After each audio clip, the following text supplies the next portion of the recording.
Don't let anyone kid you. Project 25 is an instruction manual for taking over the American government and installing authoritarian regime. Trump's name is all over this, and it was his administration that helped author it, in addition to the Heritage Foundation. The Heritage Foundation is a far-right radical group that want to force their beliefs and agenda on United States citizens. This may sound too scary to be true, but looking into Project 25 details, it is a reality if Trump is reelected. Project 25 has 4 promises. The first one is to restore the traditional family. Now, Trump and future conservative presidents will use the full power of the government to force compliance into this unit. They'll pass laws, implement tax codes, support discriminatory hiring policies, both in the government and private sector, and pass regulations to filter out non-conservative family units. This can be done because they will have control of the conservative Supreme Court will permit these human right violations. I apologize for the busy slide, but all the information in here is important. Now, continuing with promise number 1, to restore the traditional family to the United States, Project 25 goes much, much further. A principal means to restore the family unit and squash threats to this perfect family is to eliminate specific terms in current and future laws, contracts, regulations, grants. These words like diversity, equity, inclusion, gender equality, abortion, just to name a few, are all gone. What does this mean? Well, to minorities, it is meant to disregard their heritage and history. Minorities will also be discriminated against, pay, hiring, firing, promotions. Women will not have equal rights as white males. And the LGBT community, their rights will completely be demolished. They'll be forced out of society and into the shadows. Now, how can this happen? Again, the corrupt right-wing Supreme Court will allow these discriminating actions.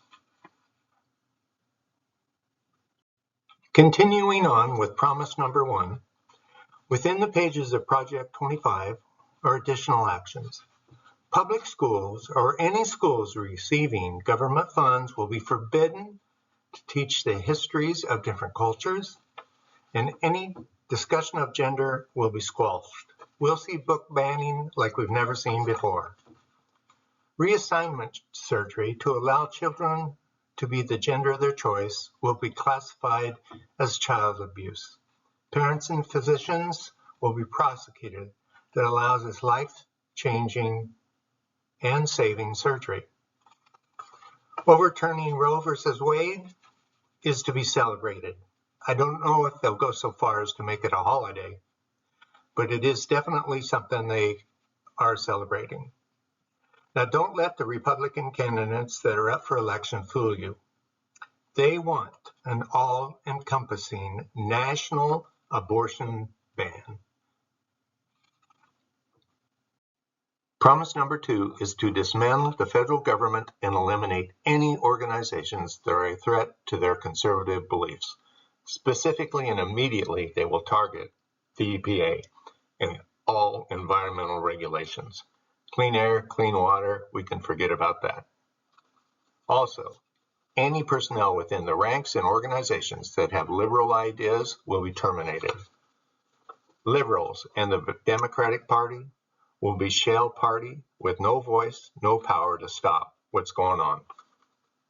See part 2 on how they will accomplish this takeover of the government.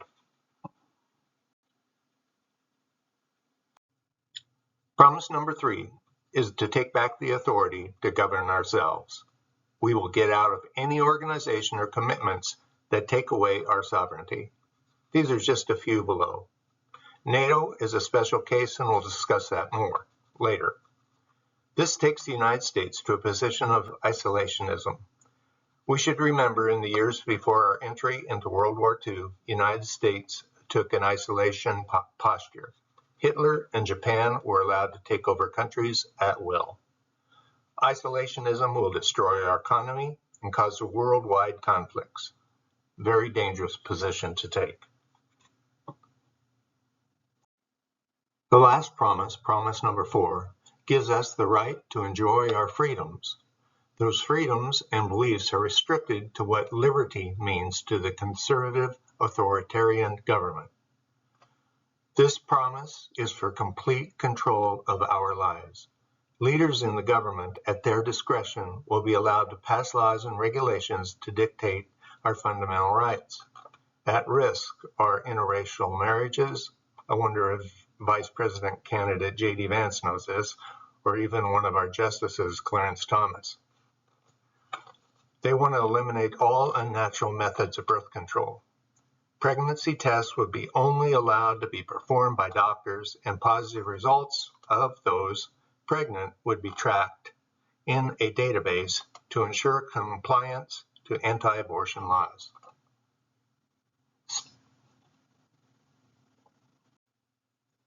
So how do we stop this? We get out and vote. Like real estate, where location, location, location are the 3 most important things, in a democracy, it's vote, vote, vote.